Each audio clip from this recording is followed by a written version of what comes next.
बिस्मिल्लाहिर्रहमानिर्रहीम, अस्सलाम वालेकुम। मैं हूं आपका होस्ट चौधरी इरफान ज़हीर, आपको स्पोर्ट्स ऑन में वेलकम कहता हूं। नाज़रीन, पाकिस्तान क्रिकेट की बात की जाए तो हमारी जो रिकग्निशन है वो मोस्टली हम देखा जाता है कि वो फास्ट बॉलिंग है, बट पाकिस्तान ने बड़े ज़बरदस्त किस्म के बैटर भी प्रोवाइड किए हैं। अगर हम 90s की बात करें तो 90s में जहाँ हमारे पास जुनैद मियांदाद, इंज़मामुल हक और भी दो चार ऐसे नाम हैं जिनको हम अभी जिक्र नहीं करना चाहेंगे, थोड़ा सा इंट्रो पे बात करते हैं।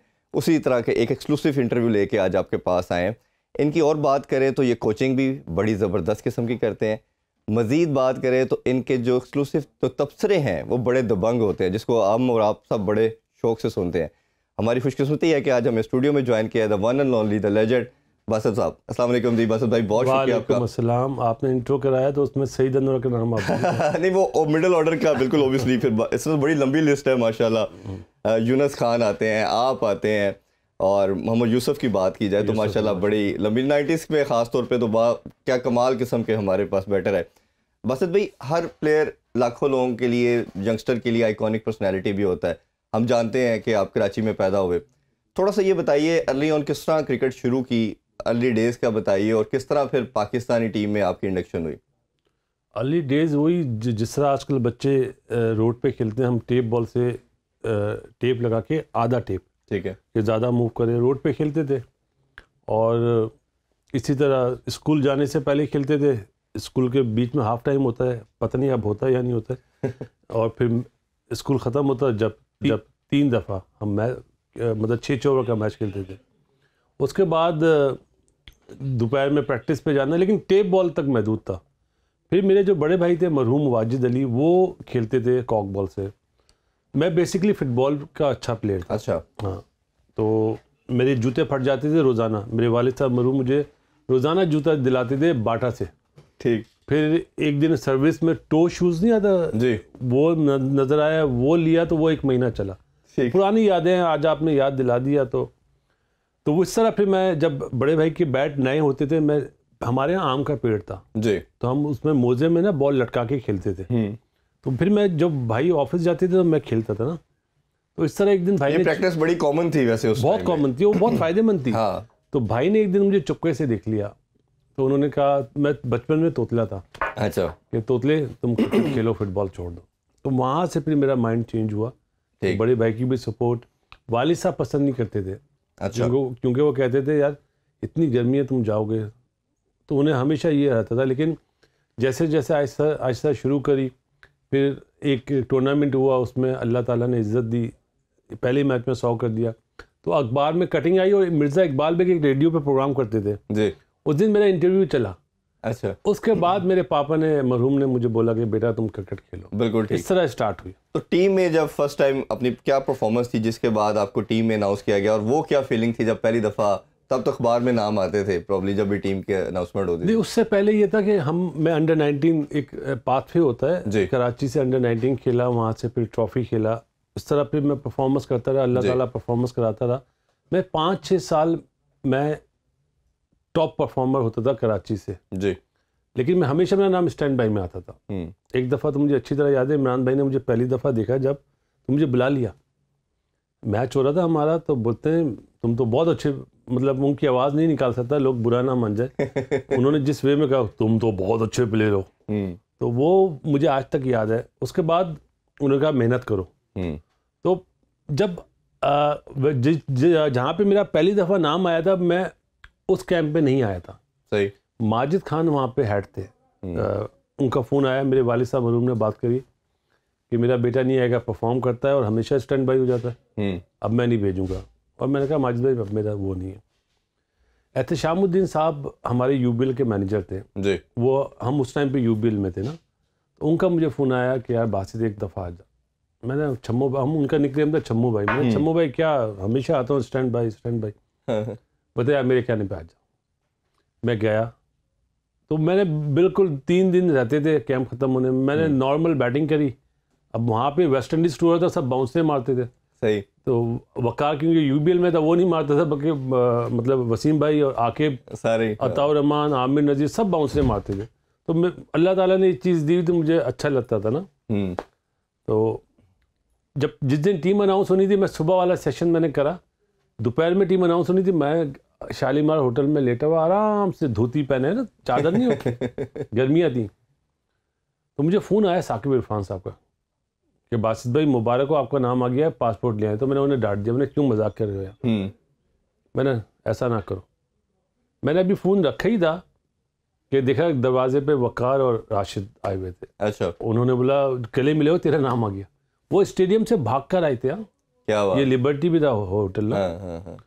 और फिर मैं जल्दी से तैयार हुआ, फिर मैं पासपोर्ट लेके गया। तो वो फिर मैंने शाम में वाले साहब को फ़ोन करके ना बताया। मेरा ख्याल है इससे बड़ी ब्लेसिंग कोई हो नहीं सकती कि आप पाकिस्तान को आप 22-23 करोड़ जैसे अभी अवाम है उसमें से 11 लोग जब सर्व करते हैं, 23 करोड़ से ज़्यादा है यार। हाँ अब तो ज़्यादा ही है, तो बहुत बड़ी ब्लेसिंग है। अच्छा, तो फिर हम थोड़ा सा अगर आगे चढ़े, मेरा ख्याल है ओबियसली आपके लिए, आपकी फैमिली के लिए, आपके फादर के लिए बड़ी प्राउड मोमेंट थी।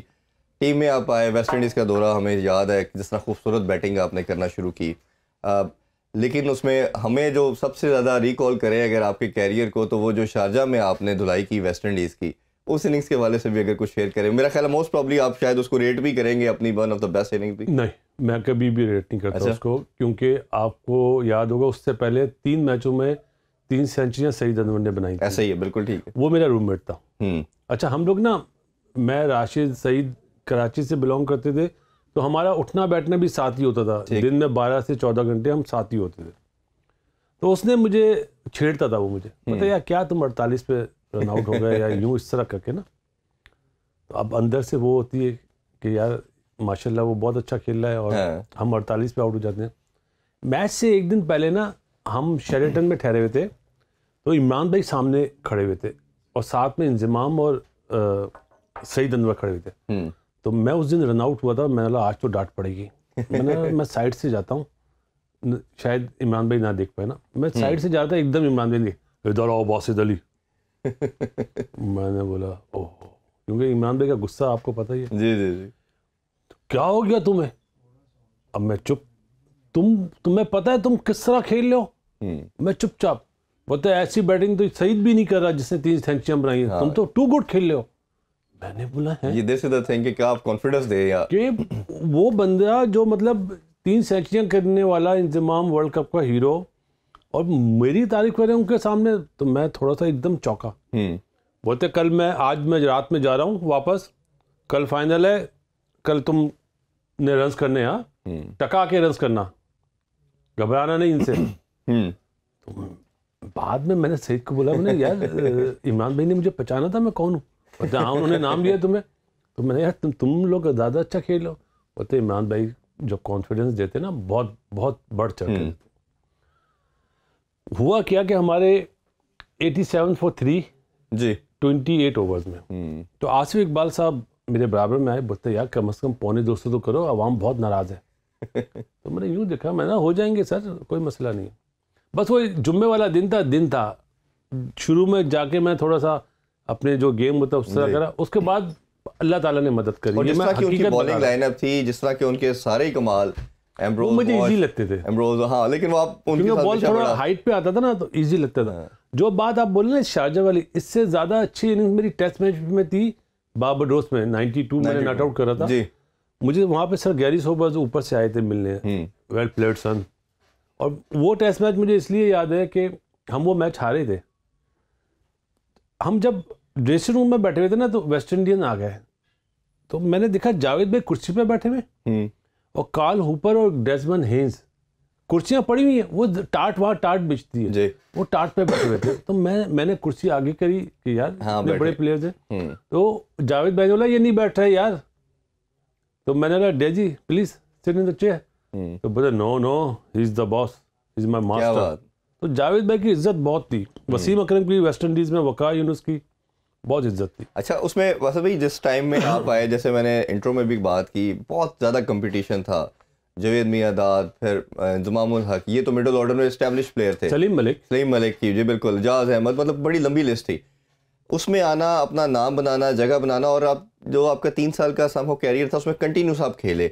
हमें लगता है कि पूरी नेशन ये समझती है, जिन्होंने भी आपको खेलते हुए देखा, कि अगर आप पूरा लंबा कैरियर खेलते तो शायद आप टॉप 3 में तो डेफिनेटली आपके रन्स होने थे, जिस तरह की आपकी परफॉर्मेंस थी। क्या आप समझते हैं, क्या रीज़न ऐसी बनी, लाखों करोड़ों आपके फैन ये जानना चाहेंगे कि इतना छोटा कैरियर, इतना ज़बरदस्त टैलेंट और इतना छोटा कैरियर, क्या रीज़न बेसिक बनी? चौधरी साहब, हमेशा देखें, हम हैं मुसलमान, उसके बाद हैं हम पाकिस्तानी। जहाँ पे बात आ जाए ना पाकिस्तान की, तो वहाँ इंसान को खामोश हो जाना चाहिए। मेरा उस टाइम पे भी यही जवाब था, अभी भी ये जवाब है कि मुल्क पहले, अल्लाह ताला को जो मंजूर था वो हुआ, लेकिन ऐसी बातें नहीं करते जिससे हमारे मुल्क की बदनामी हो। मैं इस पे कायम था और अभी भी हूँ। आप और राशिद साहब कुछ ऐसे, राशिद भाई का भी हमने देखा कि स्टांस बड़ा क्लियर था, खासतौर पे फिक्सिंग या दूसरे मामलात के लिहाज से भी। तो आप फिर अभी कोचिंग में भी काफ़ी हद तक रहे, अभी लड़कों के साथ भी, तो आपका क्या लगता है कि ये चीज़ें अभी भी परसिस्ट करती हैं या सब कुछ ख़त्म हो चुका है? या ये अल्लाह बेहतर जानता है, क्योंकि अभी मेरा ख्याल लास्ट इंसिडेंट उमर अकमल का सुना था मैंने जी, लेकिन वो क्लियर हो गया, कोई ऐसी बात नहीं हुई। शर्जील का, खालिद लतीफ़ का सुना, वो लोग भी क्लियर हो गए। देखें, अनफॉर्चुनेटली आईसीसी जो है ना, कैंसर का इलाज पैनाडोल से कर रहा है। कैंसर का इलाज कीमो लगती है, सही ना, और दूसरे इलाज हैं। पैनाडोल से कभी इलाज नहीं होगा। ये चीज़ आती रहेगी, क्योंकि ये अब इतनी लीग हो गई हैं, ऐसा लगता है एक दिन में 4 जगह पे लीग हो रही है। मछली बाजार लगा हुआ है यार, अफसोस के साथ कहना पड़ता है। टेस्ट क्रिकेट को तो खुद चाहता है आईसीसी खत्म हो जाए। हाँ, वो ज़्यादा फोकस T20 के ऊपर। बताएं ना क्यों? टेस्ट क्रिकेट महराज है क्रिकेट की यार। आज भी सुनील गावस्कर साहब से बात होती है, जावेद भाई से बात होती है, सीखने को मिलता है। अब बच्चा शुरू होता है अभी 16 साल का, वो इधर लेफ्ट साइड पे लपेटे मार रहा है कि T20 में खेलना है, T20 क्रिकेट तबाह हो जाएगी यार। इसमें मैं आपसे डिटेल में अभी बात करता हूँ हमारी करंट क्रिकेट के वाले से। वैसे आपका फेवरेट आइकॉनिक प्लेयर कौन था जिसको देख के बासत अली ने हमेशा सोचा कि मैं ऐसा बनूं? ऐसा कभी नहीं सोचा कि ऐसा बनूं। ठीक है। पसंद मुझे सबसे ज़्यादा जो था वो मार्टिन करो मरहूम था। ठीक है। लोग अमूमन बोलते हैं जावेद मियाँदाद। जावेद भाई को मैं टीवी पे देख के सीखता बहुत था। ठीक है। उनकी जो टैक्टिक्स थी, टैक्टिकली वो किस तरह खेलते थे, किस तरह फेस करते थे और किस तरह डिलीवर करते थे, किस तरह पूरी टीम को लेकर चलते, वो चीज़ मैं टीवी पे सीखता था। पसंद प्लेयरों में जैसे बताया, मार्टिन करो, ब्रायन लारा, सचिन तेंदुलकर, बहुत बड़ा नाम था, वो तो साथ खेला है हमारे जी। बॉलिंग में आप आ जाए तो वसीम भाई, वकार, मार्शल को लोग, मेरे ख्याल उससे अच्छा बॉलर नहीं होगा कोई। छोटी हाइट, उसके बाद वो जो बॉलिंग करता था अच्छा। प्लस एलन डोनाल्ड था जी, एम्ब्रोज, वॉल्श, ये लोग तो थे ही अच्छे। मैगरा अच्छा था जी। Shane Warne, Muralitharan. Shane Warne ने तो पीछे से जो डंडा उड़ाया था मेरा, वो तो बड़ा मशहूर हुआ था। तो ये वो उस टाइम पे ये थे, लेकिन एक चीज़ थी कि वसीम अकरम जैसा कोई नहीं था। बोल के सचिन तेंदुलकर के सर पे बॉल मार दे। मैं मिडॉन पे खड़ा हुआ था तो मुझे बोलते हैं देखो इसके सर पे बॉल मारता हूँ अभी। अच्छा। और अगली बॉल बाउंसर मारी और ठन आवाज़ आई है मुझे, मैं यूँ दिख रहा था। तो मैंने बोला वैज भाई, हम वैज निक नेम बोलते थे, मैंने वैज भाई तैयार है पीछे के लिए? बता मारूंगा इसको ना, एक और मारूंगा, लेकिन इस साइड पे नहीं मारूंगा ना, थोड़ा सा कि ये अटैक करे तो आउट हो जाए। वैज भाई ने उसको बाउंसर मारा, उसने इतना लंबा छक्का मारा है शारजा में, उफ। मैंने मुंह दूसरी तरफ कर लिया। वसीम भाई ने मतलब एक कमेंट दिए कि यार ही इज वन, वो आप बताएंगे नहीं he is one of the best. जब बॉलिंग के लिए आ रहे थे बोलते बैस, मुझे बैस बोलते, he is one of the best. तो जो तारीफ वाली बात है वो करनी बिल्कुल, उसमें लेजेंड ऐसे नहीं बनते, पीछे बड़ी मेहनत सब कुछ है। अब थोड़ा सा करंट क्रिकेट और तल्ख क्वेश्चंस की तरफ आ जाते हैं। कौन से होते हैं वो हम जब करेंगे तो ओबियसली, क्योंकि कईयों को पसंद आएंगे, कईयों को बुरा लगेगा, बट आपका ओपिनियन बहुत मैटर करता है, क्योंकि हम लोग आपको सुनना सब चाहते हैं। रजीम की हम पहले बात कर लेते हैं। क्रिकेट अगर देखे जाए तो अब पहले 2014 का आइन को ख़त्म किया गया, अभी फिर दोबारा रिस्टोर किया जा रहा है। हो गया, हाँ जी बिल्कुल। अब इसमें जो डिपार्टमेंटल क्रिकेट के हवाले से मेरा बेसिक क्वेश्चन यही है, उसको फिर रिस्टोर किया जा रहा है। आप भी डिपार्टमेंट से आए, सुई गैस से आप खेले क्या? नहीं, मैं यूबीएल से पहले खेले, कोचिंग सुई गैस से की। बिल्कुल। तो आप उनके साथ समहाउ एसोसिएटेड रहे। ये तमाम जितने भी लेजेंड्स की हमने बात की, ये सभी डिपार्टमेंट से आए। आप किसको फोकस करते हैं कि कौन सा सिस्टम ज़्यादा बेहतर है, और ये जो बार बार चेंजिंग है ये हमारी क्रिकेट को कितना नुकसान पहुंचा रही है, कितना डेंट कर रही है? थोड़ा लंबा जवाब होगा उसके लिए।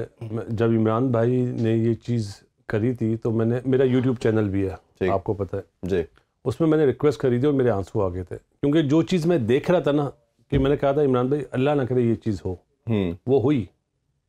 2-3 लोगों की डेथ हुई। लोग बोलते ना हार्ट अटैक हो गया, हार्ट अटैक से मौत हो गई। हार्ट अटैक ऐसे ही नहीं आता, ऐसे नहीं आता बिल्कुल। बंदा सोचता है। हमारा एक कुलीग था आबिद भट्ट, यहाँ लाहौर में रहता था, वो बेचारा दाता साहब के यहाँ से खाना लाता था बच्चों का यार। सुई नॉर्दर्न ने उसको हटा दिया क्योंकि जॉब खत्म हो गई जी, ऐसे ही। तो वो वहां से लाने में उसकी डेथ हो गई यार। मैं ये नहीं कह रहा कि किसी को कसूरवार, लेकिन ऐसा मौका आने क्यों दे रहे हैं? क्योंकि हमारी वेलफेयर स्टेट नहीं है ना जी, हर बंदा पूरी फैमिली को चलाता है। एक सर मेडिकल देता है, सबसे बड़ी चीज डिपार्टमेंट माँ बाप का मेडिकल देता है। कोई देता है आजकल? कोई नहीं देता। बिल्कुल ठीक बात। तो मतलब ये, क्योंकि इमरान देखें, इमरान भाई ने हर चीज में चेंज करा, मतलब अपनी बात से हटे कि मैं IMF के पास नहीं जाऊंगा, गए। सिर्फ इस बात पे नहीं हटे। उन्होंने कहा मैं डिपार्टमेंट क्रिकेट नहीं होने दूंगा, नहीं होने दी। जब तक वो रहे डिपार्टमेंट क्रिकेट नहीं हुई। हालांकि इमरान भाई भी डिपार्टमेंट से खेले। मेरी माजिद खान से बहुत अच्छी बातचीत है। वो कहते थे यार अगर सिस्टम लाना था ना, मैं भी, इमरान भी, जावेद भी, मतलब वो हम तो जब माफी के साथ मैं जावेद भाई बोलता हूँ, इमरान माजिद भाई के वर्ड बता रहा हूँ, मुश्ताक मोहम्मद भी, हम काउंटी क्रिकेट खेले तो सिस्टम वो लाना चाहिए था। बिल्कुल ऐसे। जो अनफॉर्चुनेटली 6 टीमों वाला सिस्टम आया, गलत आया। उसमें मेरा मरहूम अब्दुल कादिर साहब ने भी जब इमरान भाई से मिलने गए, प्राइम मिनिस्टर बने, उन्होंने मना करा कि यार ये मत कर, लेकिन इमरान भाई के माइंड को बदलना बहुत मुश्किल है। मेरा वैसे भाई कि मैं 100 से ज़्यादा इंटरव्यूज क्रिकेटर्स के कर चुका हूँ, सब ने कहा कि ये नहीं ठीक। उसमें मेरा अपना जो पॉइंट ऑफ व्यू इसमें है वो यही है कि आप दोनों को पैरेलल भी लेके चल सकते थे, क्योंकि खान साहब का जहाँ तक विजन की बात है वो मैं उससे एग्री करता हूँ कि आपकी कंपेटिटिव क्रिकेट हो जाएगी, इंटरेस्ट ज़्यादा आ जाएगा जब लाहौर कराची खेल रहा होगा। इवन हम PSL में भी देखते हैं डिपार्टमेंट में वो लोगों का इंटरेस्ट नहीं आता, वो बात की हद तक तो ठीक है, लेकिन आप इसको सेकंड ईयर के तौर पे यूज़ करते, नीचे डिपार्टमेंट आपको प्रोवाइड करती है लॉट, इनमें से जो बेस्ट लड़के थे वो 192 के एम्बिट के अंदर 6 टीमों में चले जाते। मैं आपकी इस बात से एग्री नहीं करूंगा, क्योंकि मैं आपको डिफाइन कर देता हूँ।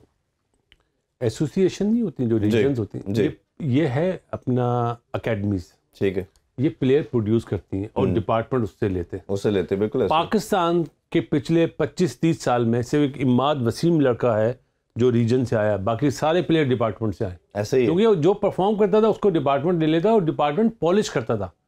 पॉलिश किस सेंस में, क्रिकेट की भी और उनकी फाइनेंशियली भी, ठीक है ना। तो वो चेंज जब हुआ तो अब आप बताएं ना, 6 टीमों में कितने प्लेयर खेलेंगे? इन्होंने 192 के एम्बिट के अंदर लोग चले गए अमेरिका, लोगों ने सुजुकियां चलाना शुरू कर दी, कोई हुबर चला रहा है, कोई हुबर चला रहा है। हाँ। मतलब गलत हुआ। अगर इमरान भाई से, मतलब मेरे सामने भी इस तरह बैठे हैं, मैं बोलूँगा गलत हुआ, क्रिकेट की फलाह नहीं हुई। अगर आप बोलते हैं कि क्रिकेट बेहतर हुई तो मुझे कोई नया प्लेयर बता देना, कोई जो आया हो। कोई भी लॉट नहीं आई, हाँ, अनफॉर्चुनेटली। अभी जो क्रिकेट होगी ना उसमें भी नहीं होगा, यही लड़के खेलेंगे। मुझे आपको नुकसान नजर आएगा 7-8 साल बाद जब ये लॉट दोनों खत्म हो जाएंगी। देखें चौधरी साहब, हमेशा सिस्टम को चलने दिया जाता है। अब ये 4 साल सिस्टम चला ना, आपने देख लिया। अब कोई भी आए, आप चेयरमैन बन जाएं या कोई भी प्राइम मिनिस्टर आए, सबसे बड़ा फॉल्ट कहाँ से शुरू होता है? जो प्राइम मिनिस्टर आता है वो हटा देता है चेयरमैन, ऐसा ही PCB। जब सेठी साहब थे उन्हें हटा दिया गया, इमरान भाई हटे, शहबाज शरीफ साहब ने तो प्राइम मिनिस्टर साहब ने 8-9 महीने दिए रमीज भाई, फिर भी दिए, हाँ, लेकिन हटा दिया। एक सिस्टम चलना चाहिए, कोई भी हुकूमत आ जाए जी, चेंज नहीं होना चाहिए। ऑब्वियसली पैटर्न इन चीफ नहीं होगा, पॉलिटिक्स से सेपरेट करना चाहिए। सेठी साहब के 5 साल थे तो उन्हें 5 साल काम करने दें, रमीज भाई के 5 साल थे उन्हें काम करने दें, तो बात बनेगी। ऐसे थोड़ी कि 1 साल में कोई चेंज हो जाता है, हुकूमत चेंज हुई तो 1 साल में और हो जाता है। उसका साइड इफेक्ट आप देख रहे हैं ना जी, ऐसा ही है। कोई कोचेज आने को तैयार नहीं है, पूरी दुनिया में ऐसा कोई प्रेसिडेंट नहीं मिलता। अच्छा चलें, अब अनफॉर्चुनेटली जो हो रहा है वो तो हो रहा है, हम उस पर बात तो कर ही रहे हैं। सेठी साहब ने पहले भी काम किया एज ए चेयरमैन PSL के तौर पे भी, फिर चेयरमैन PCB भी, फिर रमीज राजा साहब आगे, एहसान मानी आए पहले, एहसान मानी था, लेकिन इनकी बात कर रहा हूँ मैं, इन दोनों के कंपैरिजन के कॉन्टेक्स्ट में आपसे पूछना चाह रहा हूँ। फिर रमीज राजा साहब आए और उसके बाद फिर अब दोबारा सेठी साहब आए। इन क्या लगता है कि इन दोनों में से बेहतर आपको एडमिनिस्ट्रेटर पॉइंट ऑफ व्यू से कौन बेहतर है, और क्या चेयरमैन PCB क्रिकेटर होना चाहिए या ये क्रिकेटर की जॉब नहीं है? आपके 2 सवाल हैं, अब दोनों के जवाब में मैं आपको जवाब दूंगा। रमीज भाई हमारे साथ खेले, हमारे सीनियर है, मेरे कप्तान हैं, वो चले गए, उनके बारे में बात नहीं करूंगा। सेठी साहब पॉलिसी के ऊपर तो बता सकते हैं। पॉलिसी मैंने बताया ना कि वो पीजीएल की बात कर रहे हैं। देखें रमीज भाई के 3 काम बहुत अच्छे हैं। अब आपने पूछा ना, मैं अच्छाई वाली बात बोलता हूँ। जो उन्होंने पेंशन बढ़ाई हमारे एक्स क्रिकेटर की, उन्होंने पैसे बढ़ाए डोमेस्टिक के प्लेयर्स की। हाँ जी। उन्होंने जो ये कॉन्ट्रैक्ट दिया ना एम्पायर्स और रेफरीज को, अच्छा काम करा। जूनियर प्रीमियर लीग के फवाइद आपको अभी नहीं मिलेंगे, 3-4 सालों में मिलेंगे लाजमी। लेकिन फॉर्मेट मेरा ख्याल है 50 ओवर का होना चाहिए था। ठीक है। T20 क्रिकेट तबाही हो गई, बच्चे को उस पर लगा देंगे तो उसी पे माइंड चला जाएगा उसका। फाइनेंशियली फायदा हुआ। ठीक है। इसी तरह सेठी साहब को मैं आज अगर प्रोग्राम देख रहे हो मशवरा दूंगा कि देखें, मैं मशवरा दे सकता हूँ, मैं इम्प्लीमेंट नहीं करा सकता। इम्प्लीमेंट करना उनका काम है।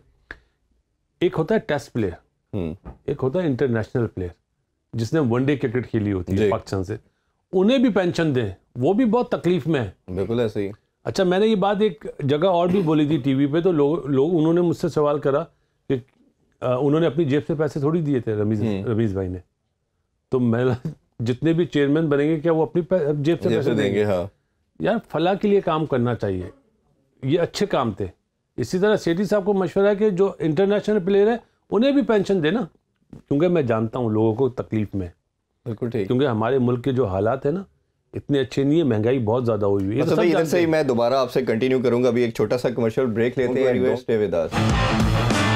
Welcome back in sports on. हम बात कर रहे थे चेयरमैन के हवाले से, आप उसी बात को कंटिन्यू कीजिएगा कि दोनों में से डिफरेंस की हम बात कर रहे थे, सेठी साहब और रमीज राजा के टेन्योर का। अच्छा, एक चीज़ को तो आपने बताया नहीं कि कौन सा आपके ख्याल में क्रिकेटर का होना लाजमी है या नहीं है? देखें, इस चीज़ को मैं नहीं मानता। रमीज भाई का एक इंटरव्यू मैंने देखा, उसमें कहा कि वो सेठी साहब क्रिकेटर नहीं है। तो दुनिया में कितने लोग हैं जो क्रिकेटर हैं? ऐसे ही है। एक स्मिथ है, मेरा ख्याल है गंगुली हट गया है जी। तो ये कोई जवाब नहीं होता। पहले जितने भी हमारे यहाँ आए, क्योंकि एडमिनिस्ट्रेशन की जॉब ज़्यादा है। जनरल तोकीजिया का टेन्योर बोलते हैं बहुत अच्छा था, आरिफ अब्बासी साहब का, नूर खान का। तो ऐसा आपको ये बात नहीं करनी चाहिए थी, मेरा ज़ाती ख्याल। मुझे लगता है क्योंकि गुस्से में थे, हटे थे, तो उस वजह से शायद। अच्छा, उसमें 2-3 चीज़ों पे, उनकी जहाँ अच्छी चीज़ों को आपने हाईलाइट किया, कुछ ऐसी भी चीज़ें थी जिन पे बात भी होती है। एक ड्रॉप इन पिचेस के हवाले से उनकी पहली जो प्रेस कॉन्फ्रेंस थी उसमें उन्होंने कहा कि सबसे ज़्यादा जो मेरी ऑब्जर्वेशन होगी या जिस पे मैं ख्याल रखूँगा पिचेस है। पाकिस्तान की पिचेस बड़ी सब स्टैंडर्ड है। हमने देखा कि उन्होंने ड्रॉप इन पिचेस की बात भी की, उन्होंने फाइनेंशियल्स को भी उसमें इन्वॉल्व किया। स्पॉन्सर आएंगे, वो इंडक्ट होगी, वो बाद में ख़त्म हो गया प्रोजेक्ट। फिर जितनी भी हमने सीरीज़ देखी, पिचेस हमारी बड़ी बुरी बनी। और जैसे पिंडी की क्रिकेट पिच को तो 2 दफ़ा ICC ने नेगेटिव मार्किंग भी कर दी। अच्छा, फिर जब ऑस्ट्रेलिया से हम सीरीज़ हारे, तो जब ड्रॉ हो रहे थे मैच, तो उन्होंने एक स्टेटमेंट दी कि इसलिए नहीं हम बॉलिंग विकेट बना रहे कि उनकी बॉलिंग बहुत स्ट्रॉन्ग है। अच्छा, बैटिंग विकेट के ऊपर भी जो इंग्लैंड क्रिकेट खेल के चला गया हमारे साथ, या इवन मुझे तो लगता है न्यूजीलैंड भी जीत सकता था, अपनी अप्रोच की वजह से नहीं जीत पाया। कैसे, पहले पिचेस पे मैं आपसे बात कर लूँ, फिर मैं क्रिकेट पे सेपरेट आता हूँ। कैसे देखा उनका ये स्टांस और पिचेस की जो परफॉर्मेंस थी? अच्छा नहीं था, नेगेटिव, मतलब डिफेंसिव अप्रोच। रमीज भाई की नहीं, जो आपकी मैनेजमेंट थी वो भी। आपने पिंडी की बात करी, पिंडी की बहुत अच्छी लाइवली पिच होती है जहाँ पे डोमेस्टिक में फैसले होते हैं। अच्छा, प्लस एक डायमंड ग्राउंड इस्लामाबाद में, उधर बड़ी अच्छी पिच होती है, वहाँ टेस्ट मैच तो नहीं हो सकता। मुल्तान में फैसले होते हैं, मुल्तान में होते हैं। असल में हम डर गए। क्यों डर गए? कि आपके जितने भी बैट्समैन है ना, उनकी दोस्ती है बहुत।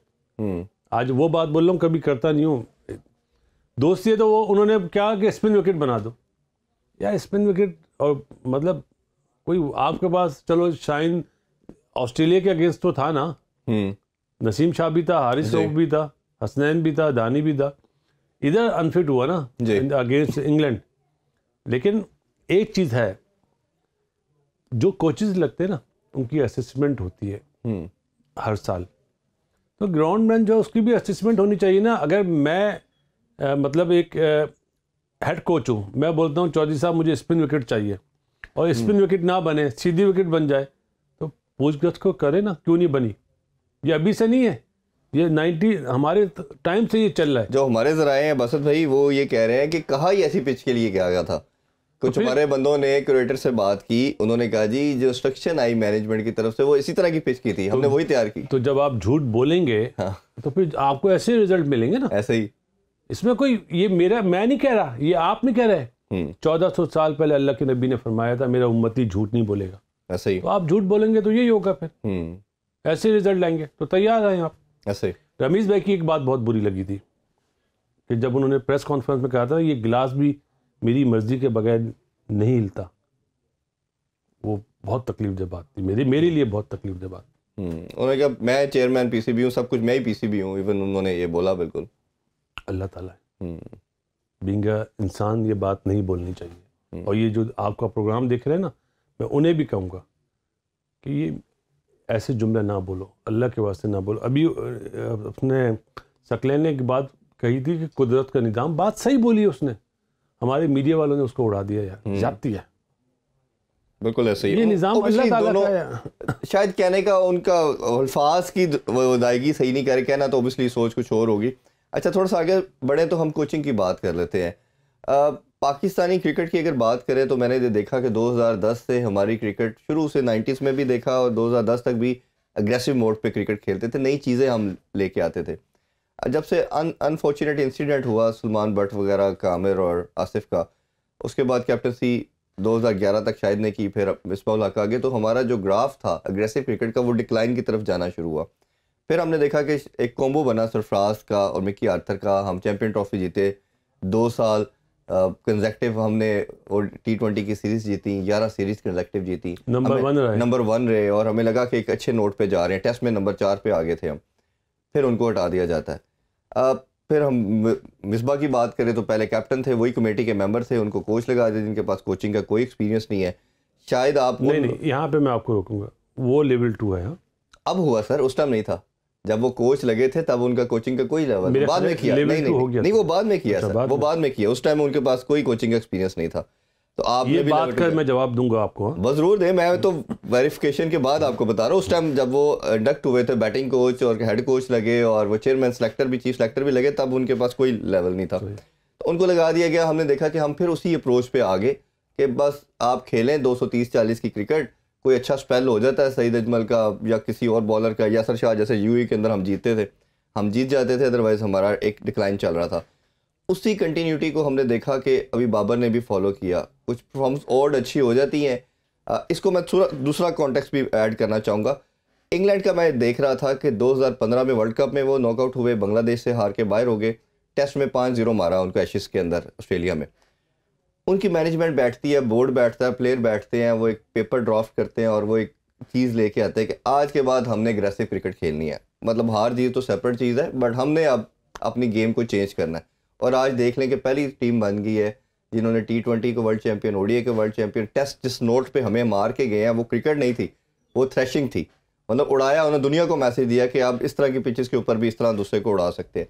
ये माइंडसेट का मसला क्या है? कोचिंग का मसला है, कैप्टन की अप्रोच का है, या पूरा माइंडसेट बोझ का है? बहुत लंबे सवाल आते हैं। पहले मैं मिसबाह के जवाब से शुरू करता हूँ। देखें, ये मैं नहीं क्या मैं टेस्ट प्लेयर हूँ, तो दुनिया में जितने भी टेस्ट प्लेयर होते हैं वो लेवल 2 होते हैं, ऑटोमेटिक है क्योंकि उनका तजर्बा है। तजर्बे का कोई नेमुल बदल नहीं होता। हम तजर्बे करते हैं ना। नहीं, तजर्बा क्रिकेट वाला। हाँ, तजर्बा ये नहीं कि इसको कप्तान हमने तो किया ना दूसरा तजर्बा कि चले जी सिखाते हैं, चले नुकसान हुआ ना। हाँ, आपने देख लिया, नुकसान हुआ, वो एक अलग बात है। माइंडसेट आपने बात करी, बिल्कुल सही, आई एग्री कि मिसबाह की जो अप्रोच है वो डिफरेंट है। वो जिस माहौल में उसने क्रिकेट खेली है, 0 पे 3 आउट होते थे, ऐसे ही। तो जाके वो बेचारा रोकता था। बाद में उसको नाम दे दिया टुक टुक का, क्योंकि वो उसका जवाब सही है कि मैं क्या करूं, अगर मैं 150 पे 1 आउट हो तो मैं अपना गेम खेलूं ना। अब 10 रन पे चौधरी साहब 3 आउट हो जाएंगे, आप भी जाके टुक टुक करेंगे। तो वो एक ऐसी उसको टीम मिली जहाँ पे मैच फिक्सिंग हो चुकी थी और आपके टॉप 3 प्लेयर बाहर हो गए थे। अच्छा, अब ये और क्या सवाल था मुझे जरा? जी, वो दूसरा ये था कि जिस बाकी टीमें, अच्छा, इंग्लैंड का आपने बोला। हाँ, इंग्लैंड टेस्ट मैच में कहाँ है अभी? नंबर 4 पे आ चुका है। वो फाइनल में नहीं आएगा ना। तो लेकिन उन्होंने एक मोड चेंज कर दिया ना, मैसेज दे रहे हैं वो। चौधरी साहब, अगर शहनशाह आफरीदी अनफिट नहीं होता ना वर्ल्ड कप में, मैं इनका बाप नहीं जीतता। माफी के साथ मैं, ऐसा बड़ा गलत वर्ड निकल गया मेरे मुंह से, नहीं जीत पाते इंग्लैंड वाले, पौने 10 रन की एवरेज हो गई थी, खेला नहीं जा रहा था, बॉलिंग फ्रेंडली पिच थी ना फाइनल में T20 के, तो यहां पे भी बनाते ना बॉलिंग फ्रेंडली पिच, क्यों नहीं बनाई? असल में यहाँ की जो सोच है ये डिफेंसिव है कि हमारे बैट्समैन आउट होने से डरते हैं। अरे यार, जब बैट्समैन ही कप्तान होगा, बैट्समैनों की पूरा ग्रुप होगा दोस्ती वाला, तो ये ऐसे रिजल्ट आएंगे। इमरान भाई क्यों मशहूर हुए कप्तानी के लिए? कि वसीम बारी साहब होते थे डिफेंसिव कप्तान, टेस्ट मैच से पहले बोलते ड्रॉ हो जाए बस। तो इमरान भाई ने अप्रोच चेंज करी ना, इमरान भाई जैसा बंदा चाहिए अभी। अच्छा, उसमें बस अभी एक काउंटर आर्गूमेंट इसमें ये आता है कि आपकी हार चाहे 1 रन से है या 100 रन से है, जो मतलब मिसबाह उल हक के काउंटर आर्गूमेंट के अंदर ये क्वेश्चन है कि आपने 137 करके अगर वर्ल्ड कप का फाइनल हारना है तो फिर आपको कोशिश करनी है 160-70 बनाए, तब देन यू आर सेफ। अगर दूसरा है कि आप आउट भी जल्दी हो सकते हो, 100 रन बना के भी पूरी टीम कोलैप्स कर सकती है। तो अप्रोच की ये बात है कि आपने वो चीज़ करनी है जो दूसरे पे अटैक करना, जो इंग्लैंड ने एक फार्मूला पकड़ ली है जिसमें वो 99% कामयाब होना शुरू हो गया, इवन दो ऑस्ट्रेलिया भी। तो आपको नहीं लगता कि ये माइंडसेट चेंज करके हमें अब मॉडर्न डे क्रिकेट को चौधरी साहब, आपकी जो बात है ना, उसका मैं बहुत छोटा सा जवाब दूंगा। हमेशा याद रखें, जो हमारे यहाँ नहीं मानी जाती चीज़, जिस पिच पे आप खेलते ना, अगर आपने उसको पढ़ लिया ना, देखें क्रिकेट की लैंग्वेज दूसरी होती है। किताबों में तो इंग्लिश में लिखा होता है ना, back foot front foot, cricket की लैंग्वेज दूसरी होती है। आप उस पिच को तो पढ़ नहीं सकते कि इस पे कितने रन जीतने वाले होंगे। आप उस पिच पे जाते हो 180 रन करने और आप आउट होते हो 137 पे जी। तो पहले पिच को तो पढ़ो यार। अगर आप पिच पढ़ लेते तो आप यही बोलते 160 रन करने हमने। ये वो चीज है जिसकी वजह से आप फेल होते हैं। अगर आपको पता हो कि इस टाइम पे ये बॉल ऐसे मूव करेगा, मेरा बॉलर ये वाला, इसको मैंने फ्रेश रखना है, मतलब ये बहुत बारीकी वाली बात है यार, बहुत लंबा टाइम हो जाएगा। वो चीज हम नहीं कर पाए। हम गए 180 रन बनाने वर्ल्ड कप के फाइनल में, हम 137 पे जो आउट हुए। अरे भाई, वहां पे आपको प्लान करना चाहिए था कि साइडें बहुत बड़ी हैं, बेलबंगी सामने छोटा है, छोटी ग्राउंड। हाँ, तो आप उस हिसाब से, उन्होंने क्या करा, शॉर्ट ऑफ लेंथ रखी बॉल, ऐसा ही है, सामने मारने नहीं दिया। तो आपने क्या हॉरिजॉन्टल शॉट मारे? नहीं मारे, आप फेल हुए वहां पे। अच्छा, क्रिकेट में बसत भाई सबसे इंपॉर्टेंट चीज जो आप भी बात कर रहे हैं मानी जाती है, वो गेम अवेयरनेस है। 100% गेम अवेयरनेस। जावेद भाई क्यों दुनिया में मशहूर जी, मैंने भी उनका लास्ट वीक इंटरव्यू किया तो मैंने उनसे ये बात की कि आप लेजेंड इसीलिए बने कि आपकी गेम अवेयरनेस बहुत ज्यादा थी। अब बाबर को अगर बात की जाती है तो बाबर को कहा जाता है जी कि जब मिस्टेक की बात करें, कई दफ़ा बॉलर की चेंजिंग की बात कर ले, जो इंडिया से मैच हारे तो हम लास्ट ओवर नवाज का रख लेते हैं। टेस्ट मैच की बात होती है तो फ़हीम अशरफ को खिलाया जाता है, उनसे बॉल नहीं कराई जाती, सलमान अली आगा से बॉल नहीं कराई जाती, कहते मैं भूल गया। तो आप 2-2.5 साल से उसको ये दे रहे हैं अपॉर्चुनिटी कि वो लर्निंग कैप्टन है, सीख जाएगा। एक तो ये बताइए कि उसकी कैप्टनसी को आप कैसे रेट करते हैं। दूसरा, अभी जो नई रजीम आई है, कोचेज़ और कैप्टन दोनों के वाले से बात करें, कोचिंग का मैं आपसे सेपरेट पूछता हूँ, तो आपको क्या लगता है कि जिस तरह सरफराज की टेस्ट में बात हो रही है, ओडीआई में शान मसूद की बात हो रही है और हर तीनों फॉर्मेट का डिफरेंट कैप्टन की भी बात हो रही है, तो आप क्या इस फार्मूले को कैसे देखते हैं? आप चाह रहे हैं कि आपको कोई न्यूज़ दे ही दूँ? मतलब दे ज़रूर। मुझे ये बताएं, सरफराज को हटाया क्यों था? क्या किसका नुकसान हुआ? मुल्क का नुकसान हुआ। बिल्कुल ऐसे ही। मैं भूल जाता हूँ कि जिन्होंने हटवाया। बाबर जब कप्तान बना ना, मेरा बहुत फेवरेट है। देखे, मैं उसको बोलता हूँ मैस्ट्रो, मास्टर का भी जो मास्टर होता है ना, वो इंशाल्लाह ताला सारे रिकॉर्ड ये तोड़ेगा हमारे पाकिस्तान के, इंशाल्लाह। उसको स्टेप डाउन कर जाना चाहिए, जिस तरह विराट कोहली ने करा ना। यस, मैंने अपने ये यूट्यूब के प्रोग्राम में भी बोला है कल रात को कि बाबर को स्टेप डाउन कर देना चाहिए। उसको बड़ा प्लेयर बनना है या कप्तानी करनी है? चलें, आज मैं ये बात बोलता हूँ, अगर आप उससे पूछेंगे वो बोलेगा मैं चाहता हूँ मेरी परफॉर्मेंस अच्छी हो। स्टेप डाउन कर जाओ यार। किसी माइकल लाल में हिम्मत नहीं है कि उसको बाहर करे टीम से, वो हो ही नहीं सकता। बिल्कुल ऐसे सही है ना, ये बात तो कंफर्म आप कह रहे हैं जी। तो उसको स्टेप डाउन करना चाहिए। और दूसरी बात, शान मसूद की परफॉर्मेंस क्या है सर? ऐसा ही है, बिल्कुल ठीक है। काउंटी में है ना, तो इंग्लैंड का कप्तान बना देना। मेरे तो बच्चों की तरह है, बहुत क्लोज है मेरे, लेकिन गलत है। अगर यार आज मैं आपको एक मिसाल दूं, दिल चाह रहा दे दूं तो लोगों को पता चल जाए बासित अली क्या है। आपको याद होगा जुमेरात वाले दिन छुट्टी होती थी पहले, और जुम्मे वाले दिन तो जुमेरात वीकेंड बोल सकते थे। मेरी भाभी अपने घर जाती थी और मैं छोड़ने जाता था, तो मेरे वालिद साहब मरूम बोलते थे, यार ये हर जुमेरात अपने घर चली जाती है, जो अमूमन होता है ना घरों का। हाँ। एक दिन मेरी बहन आई जुमेरात वाले दिन। ओ भाई मेरे घर में तो खुशियां और खाने बन रहे, हमारे घर में कोफ्ते और बारबेक्यू। वो आया, अब मैं यूँ देख रहा ना, तो पापा ने बोला कि तोतले क्या देख रहे हो? मैंने कहा आज आपकी बेटी आई तो बहुत खुश है, और वैसे तो आप नाराज रहते हैं। बोलते हैं मेरी बेटी जो है, तो मैंने वो भाभी भी तो किसी की बेटी है। बिल्कुल ठीक बात। पापा उठे, मैंने आज तो पिटाई। मैं उस टाइम पे पाकिस्तान टीम में था। अच्छा ये मैं आपको बता रहा हूँ 26 तारीख की, और 25 तारीख को रमीज भाई कप्तान बने थे, मुझे अच्छी तरह याद है। मेरे पापा ने मेरे यहाँ पप्पी करी, किस करा के वेल डन बेटा, शाबाश। तो मैं उस टाइप का बंदा हूँ। बाबर के लिए मशवरा है, आप जो शान मसूद की बात बोल रहे हैं वो मेरे छोटे भाइयों जैसा है, लेकिन गलत है। आप गलत, पाकिस्तान में आप गलत एक वो स्टेप लेंगे। लेकिन पाकिस्तान में अनफॉर्चुनेटली कप्तानी छोड़ता कोई नहीं है ना। मैं बात पूरी कर देता हूँ चौधरी साहब, वरना बात निकल जाएगी। Why not Shaheen Shah Afridi? Yes, Shadab. आप टेस्ट मैच में बनाना चाहते हैं, सरफराज को बनाएं, सही है, ठीक, टोटली एग्री। लेकिन अगर आप शान का नाम ले रहे तो उससे पहले तो यार शाहीन शाह अफरीदी बनता है यार। शादाब है वाइस कैप्टन आपका। शाहीन शाह अफरीदी चेंज लाएगा जो आप चाहते हैं ना, चेंज एग्रेसिव नोट, क्योंकि वो पिचे बनाएगा घास वाली, बिल्कुल खुद बॉलर है ना। अब वैसे भी एग्रेसिव अप्रोच के साथ खेलता है सर। जो बात मैं कह रहा हूँ ना, बैट्समैन कभी भी नहीं चाहता घास वाली विकेट बनाना, एज लग जाएगी। बस ये क्रिकेट की लैंग्वेज की बात है, शाहीन शाह अफरीदी को बनाए, फायदा होगा। बिल्कुल। और मेरा मानना ये है कि जिस तरह आपने लंबा फ्यूचर को देखना है तो बिल्कुल देखना पड़ेगा। अगर वो फिट है तो, अगर फिट है, वो फिटनेस के भी मसला सुनने में तो यही आ रहा है कि फिट हो रहे हैं, अल्लाह करे फिट हो जाए जी इंशाल्लाह। थोड़ी सी बात कोचिंग की कर देते हैं। जिस तरह आपने भी लेवल 2 किया हुआ है, लेवल 3 का एग्जाम दे चुके हैं आप, हर फोरम पे आपने कोचिंग भी की। अनफॉर्चुनेटली हमारा ये होता है कि हर बंदा पाकिस्तानी टीम की कोचिंग करना चाहता है, निचले लेवल पे कोई नहीं करना चाहता। ये भी बड़ी एक सैड स्टोरी है। मैं उनमें से नहीं हूँ। मुझे पता, मैं इसीलिए आपसे पूछ रहा हूँ। तो आप ये बताइए कि कोचिंग की 2 चीज़ें आप सामने आ रही हैं। एक तो ये है कि जो कोच हम चाह रहे थे, जैसे सेठी साहब आए, उन्होंने आते साथ कहा कि मिकी आर्थर को करेंगे। फिर जैसे लैंगर की बात हुई, उसके पैसों का नहीं मामला सेट हो पा रहा, उन्होंने भी समहाउ इनकार है। एंडी फ्लावर ने इनकार कर दिया। तो आप क्या समझते हैं कि कौन सा कोच सूटेबल होगा? और दूसरा, आपका किसके हामी है कि पाकिस्तानी कोच होना चाहिए या फॉरेन कोच होना चाहिए? वाह, क्या सवाल किया चौधरी साहब। मैं 2014 में मैंने मशवरा दिया था, ज़का अशरफ साहब चेयरमैन थे, 2013-14 की बात है, कि एंडी फ्लावर को ले लें। तो उन्होंने बात नहीं सुनी। अगर दुनिया में कोई बासित अली को कोच पसंद है वो एंडी फ्लावर है, बिल्कुल ठीक, और वो टू गुड है।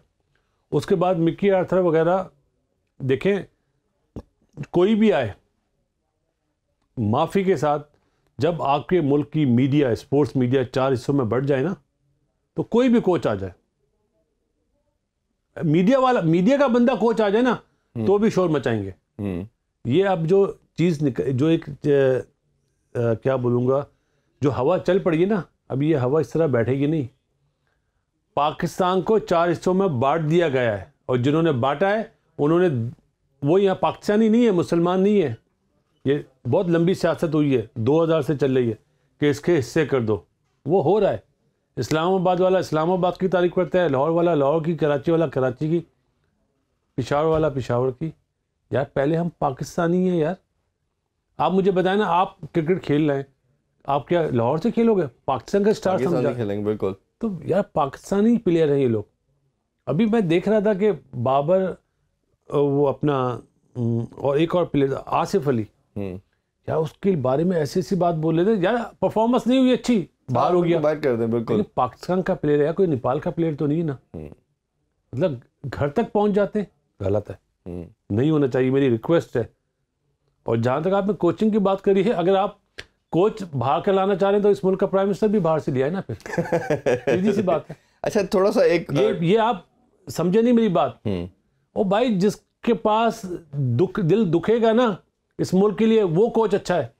गोरा तो आएगा, पैसे लेगा, गोरे को लाना है तो एक शर्ट पे लाए, पूरी टीम अपनी लाए, उसमें ट्रेनर भी अपना हो, उसका हो, फिजियोथेरापिस्ट भी उसका हो, फील्डिंग कोच भी उसका हो, बैटिंग कोच भी उसका हो, बॉलिंग कोच भी उसका हो, पूरी टीम लाए, मैनेजर भी। मिकी आर्थर की पूरी टीम अपनी थी वैसे, जब किसने बोला आपको? नहीं, काफी लड़के, उसका बैटिंग कोच उसने ग्रांट फ्लावर को रखा था, उसमें उसका जो आपका फिजियो था वो उसका अपना था, और वो ट्रेनर वो एक दो लड़के जो गोरे थे, नहीं थे, शेन हेस उसके साथ तीन बंदे था, 3 बंदे लाए। मेन जो कोर थे वो उसने अपनी टीम बनाई हुई थी। वैसे चौधरी साहब देखो, आज आपको मैं मतलब माफी के साथ वो बात बता दूं, मिकी आर्थर के साथ ग्राम गूच आएगा?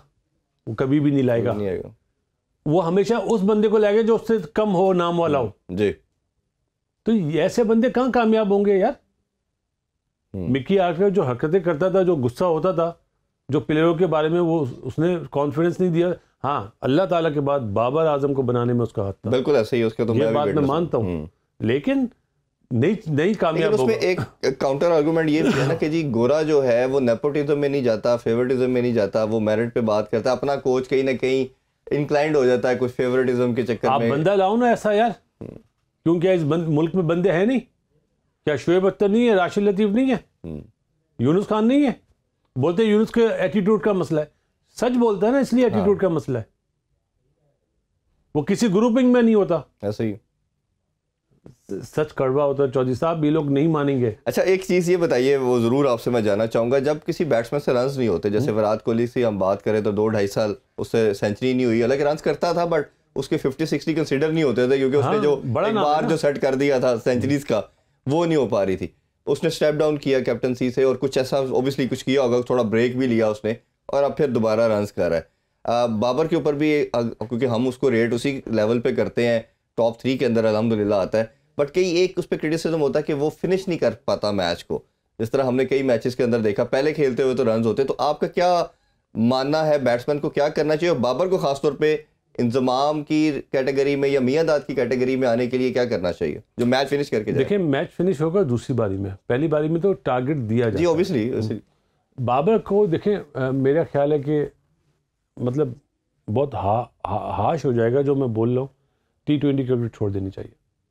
क्योंकि वो जितना खूबसूरत प्लेयर है, जितना एलिगेंट प्लेयर है ना, वो टेस्ट मैच का और वनडे का बहुत अच्छा प्लेयर।